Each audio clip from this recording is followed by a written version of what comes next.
मैं आपसे कुछ स्पेसिफिक हिस्सों के बारे में बात करना चाहूँगा, बाजार में कहाँ मौके हैं। प्राइवेट सेक्टर बैंक्स, अगर मैं 4-5 बड़े प्राइवेट सेक्टर बैंक्स को दो में ब्रेक करूँ, एक जो 2-3 साल से चले नहीं, दूसरे जो अच्छा चले और रिजल्ट्स भी बहुत बढ़िया बैकिंग के साथ चले, लेकिन अब उनकी कमेंट्री कुछ की कॉशियस हो रही है। तो आप अंडर परफॉर्मिंग वाले प्राइवेट सेक्टर के साथ जाना चाहेंगे? अब क्या वैल्यूएशन वहाँ करेक्ट हो गए इनफ, या आप उस वाले हिस्से प्राइवेट सेक्टर बैंक की तरफ जाना चाहेंगे जहां पे अभी तक परफॉर्मेंस भी ठीक ठाक है और स्टॉक की आपके रिजल्ट्स भी बहुत अच्छे रहे, लेकिन अब मैनेजमेंट थोड़ा कॉशियस हो रहा है? देखिए, बीएफएसआई जो सेगमेंट है, हमको जो है उसको ब्रेक करके देखना चाहिए कि कॉर्पोरेट सेक्टर में क्या है, वर्किंग कैपिटल लोन क्या है, लॉन्ग टर्म लोन कौन देता है, या फिर आपका एमएफआई कमर्शियल सेगमेंट, सब में ब्रेक करना पड़ेगा अपन को। तो आप देखेंगे कॉर्पोरेट साइड में थोड़ा ग्रोथ कम था, बट धीरे धीरे इवेंचुअली पिकअप होता जा रहा है।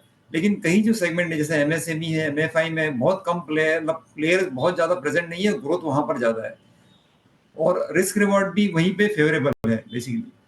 तो जहाँ पे कई बार ग्रोथ ज़्यादा होती है, आपको रिटर्न भी ज़्यादा मिलता है। और रही बात कुछ प्राइवेट बैंक चले ज़्यादा, अगर आप देखेंगे बेसिकली स्मॉल कैप और मिड कैप वाले बैंक्स ज़्यादा चले relatively compare to large cap banks. उसके दो तीन टेक्निकल रीजन भी है। बेसिकली इंडेक्स का कंपोजिशन देखेंगे आप, अराउंड 35 to 40% बेसिकली निफ्टी लेंगे या निफ्टी 100 लेंगे, आपको बीएफएसआई आएगा।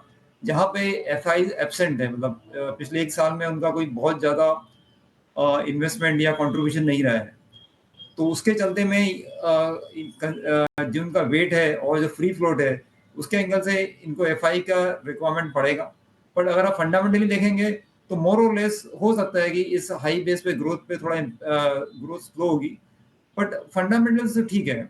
कहीं ना कहीं प्राइस पॉइंट आपको देखने पड़ेंगे, और ये बेसिकली हमें ये देखना है कि कौन सा सेगमेंट में, जैसे होम लोन सेगमेंट में या आपका क्रेडिट कार्ड है, बहुत सारे सेगमेंट में सेगमेंट टू सेगमेंट जाना पड़ेगा। क्योंकि जो बड़ा जो बैंक होता है उसमें उसका साइज बड़ा होता है, उस साइज पे ग्रो करने के लिए उसको ज्यादा मेहनत करनी पड़ती है। तो इसके लिए हमें ये सेगमेंट में प्ले करना पड़ेगा, ना कि जो चले या नहीं चले इसको छोड़ के। क्योंकि जिनका बेस बड़ा है, जिनका फ्री फ्लोट ज्यादा है, उनके लिए आपको जब बड़े निवेशक आएंगे तो ही ये बैंक चलने के आसार बढ़ते हैं। क्योंकि इतना इतना फंडिंग, बेसिकली इतना फंड जो है एफआईज के थ्रू ही आता है, डोमेस्टिकली इतना नहीं है। तो जहां तक आप स्मॉल कैप, मिड कैप और या फिर आप माइक्रो कैप देखेंगे, बीएफएसआई में ये सभी चले, इन सब में ग्रोथ भी अच्छी रही है।